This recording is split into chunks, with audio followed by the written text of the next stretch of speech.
오늘은 4단원 제국주의 침략과 국민국가 건설운동에서 1단원 유럽과 아메리카의 국민국가 체제, 그 중에서도 유럽과 아메리카의 국민국가 건설에 대해 배워보도록 하겠습니다. 교과서는 144쪽부터 147쪽을 펴면 됩니다.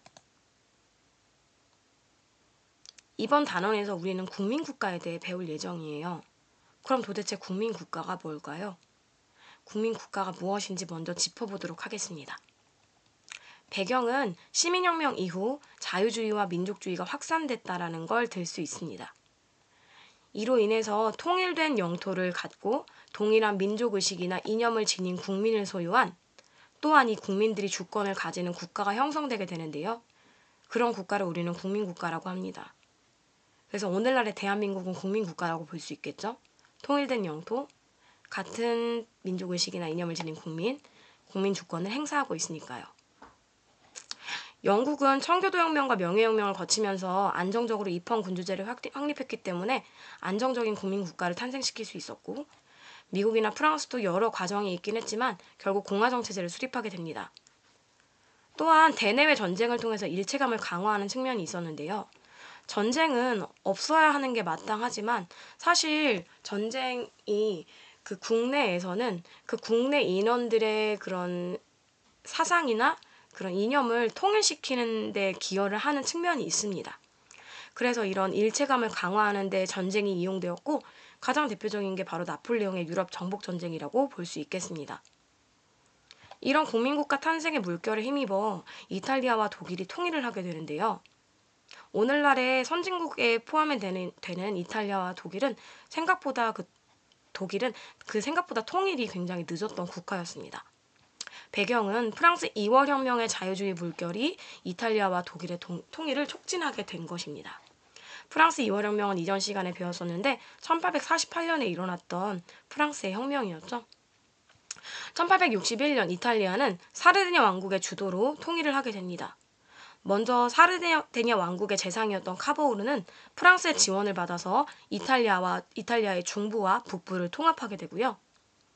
가리발디는 시칠리아와 나폴리 왕국을 점령한 후 남부 지역을 사르데니아 국왕에게 바침으로 인해서 통일된 이탈리아를 만드는 데 기여하게 됩니다.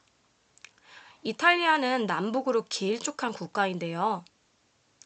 카보우르가 중부 북부, 즉 로마부터 북부지방의 가장 대표적인 도시가 밀라노거든요.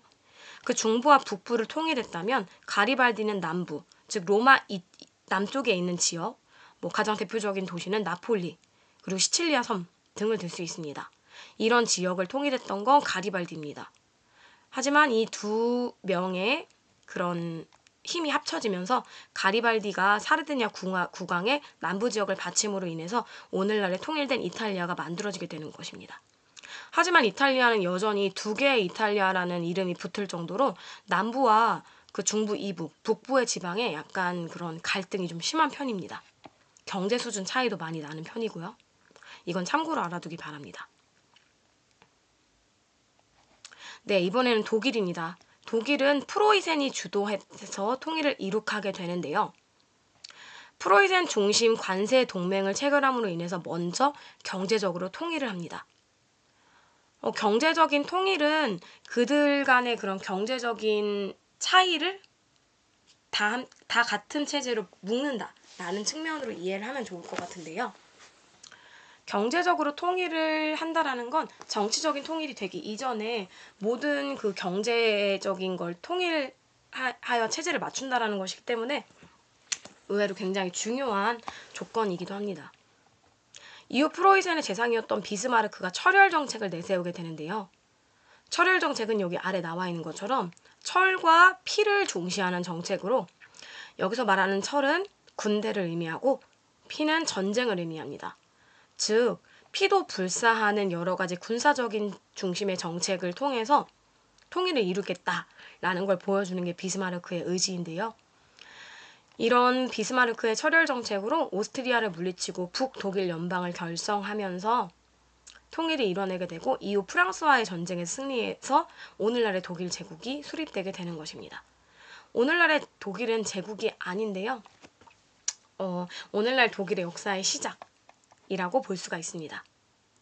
그래서 이 국민국가를 이뤄내는 여러 가지들을 선생님이 밑에 좀 제시를 해봤어요. 왼쪽에는 라 마르세이즈라는 프랑스의 국가입니다. 프랑스 국가는 가사를 읽어보면 굉장히 좀 잔혹한 모습을 볼 수가 있는데요. 이 이유는 프랑스 혁명 중 의용군이 행진할 때 부르던 행진가였기 때문입니다. 하지만 이 노래를 국가로 채택을 했던 건 그만큼 프랑스 국민들이 프랑스 혁명의 그런 사상, 기치 이런 것들을 강조하기 때문이라고 볼 수 있습니다. 그리고 지난 시간에 우리가 배웠던 프랑스의 국기, 우리가 그걸 삼색기라고 부른다고 했었죠. 삼색기는 파란색, 하얀색, 빨강색으로 구성되어 있는 국기인데 여기서 파리 시민군의 색인 푸른색과 붉은색 사이에 왕실을 상징하는 흰색을 넣은 것으로서 화합을 상징한다고 합니다. 그리고 이건 비스마르크의 천월 정책이 나와 있는 거였고요. 요거는 독일이 통일한 모습, 그리고 요거는 이탈리아가 통일한 모습입니다. 이렇게 이탈리아는 남북으로 긴 국가였어요. 그런데 카보르가 이렇게 북부 지방을 통일하고 가리발디가 남부 지방을 통일한 다음 가리발디가 북부 지방에 있는 사르디냐 왕국한테 남부의 그 이 지방을 바치는 형태로 통일이 이루어지게 됐고 이건 독일인데요. 독일은 초반에 경제적 통일을 먼저 완료를 한 다음에 북독일 연방이 만들어진 후 이렇게 남독일까지 모두 다 차지하는 모습을 볼 수 있습니다. 그래서 카보르와 가리발디의 모습을 볼 수가 있고요. 네, 미국의 발전과 국민국가의 완성입니다. 미국은 우리 예전 시간에 독립혁명을 통해서 안정적으로 공화 정체를 만들어냈다고 배웠었어요. 미국은 독립 이후 적극적으로 서부를 개척하게 됩니다. 즉 미국의 처음 시작은 동부지방이었고 서부 개척은 계속 단계적으로 이루어졌던 거였는데요. 1840년대에는 영토가 태평양 연안, 즉 여기 여러분들이 잘 알고 있는 샌프란시스코 이런 지역까지 영토가 확대되는 것입니다. 그리고 종교적 자유나 여러 가지 자유를 찾아서 영국이나 유럽 지역에서 이쪽 미국으로 들어오는 사람들이 많았죠.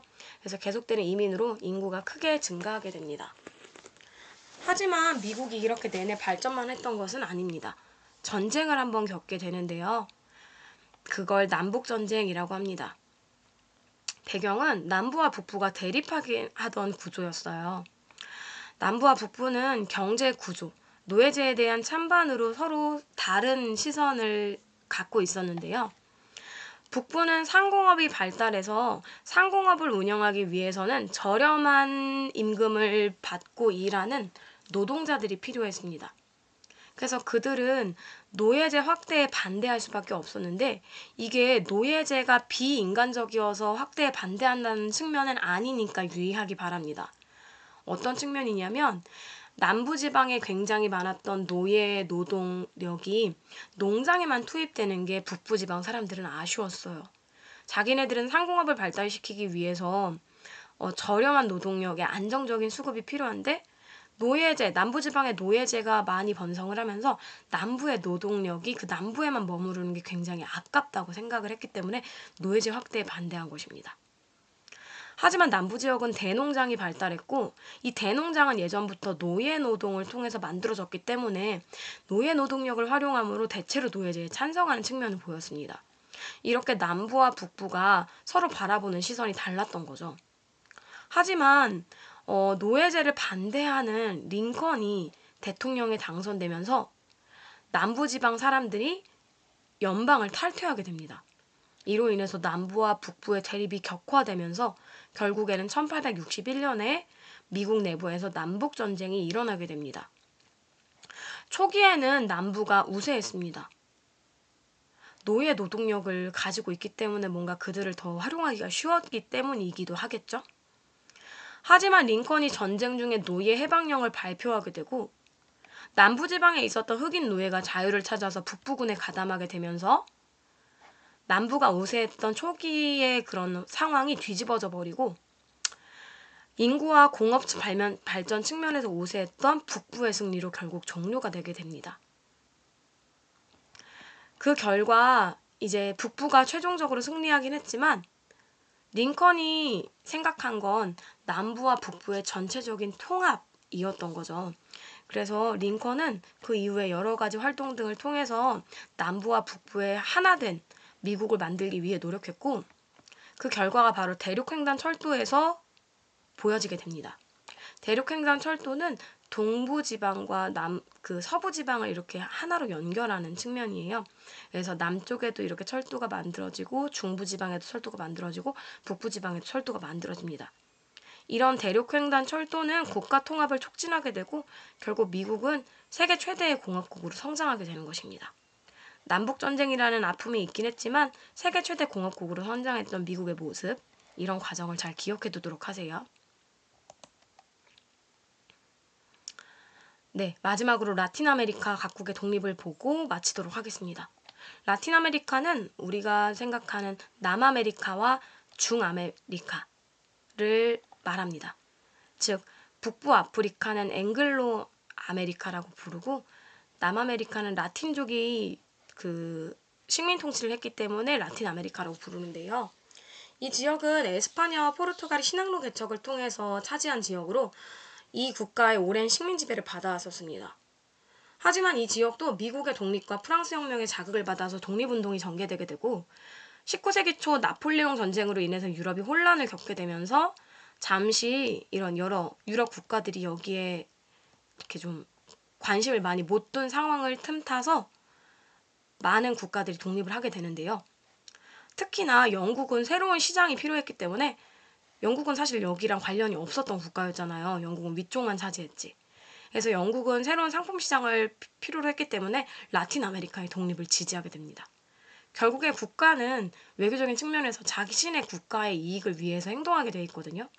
아까 우리가 빈체제에서도 그리스의 독립을 지지하지 않았던 오스트리아의 메테르니히와는 달리 영국, 프랑스, 러시아는 그 오스만 제국을 압박하려는 카드로 그리스의 독립을 지지하게 되죠. 그러니까 이때부터는 각 국이 정말 자신의 국가의 이익을 위해서 외교 정책에 뛰어든다. 이런 걸 좀 잘 보면 이해가 쉬울 것 같습니다. 그리고 뿐만이 아니라 멀로주의가 굉장히 많은 영향력을 줬는데요. 멀로주의는 미국의 멀로 대통령이 발표한 선언입니다. 이건 뭐냐면 아메리카 대륙에 대한 유럽의 간섭을 배제한다. 그러니까 자신의 국가가 영국으로부터 독립하는 성격의 혁명을 거쳤잖아요. 그래서 미국의 멀로 대통령이 라틴 아메리카에 유럽의 간섭을 배제한다. 그러니까 우리도 유럽의 간섭을 더 이상 받고 싶지 않다.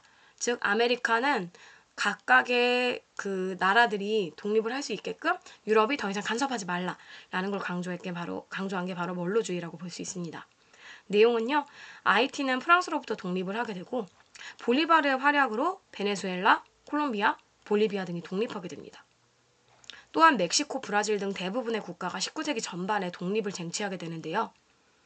하지만 라틴 아메리카는 여전히 오늘날에도 정치가 불안정한데 독재체제가 등장하는 등 정치가 이때부터 불안하기 시작했고 외세의 간섭을 많이 받았으며 경제적으로 많은 어려움을 갖고 있었고 빈부격차 문제가 발생하는 등 아직까지도 어려움을 겪고 있는 문제들이 이때부터 시작됐다고 볼 수 있습니다.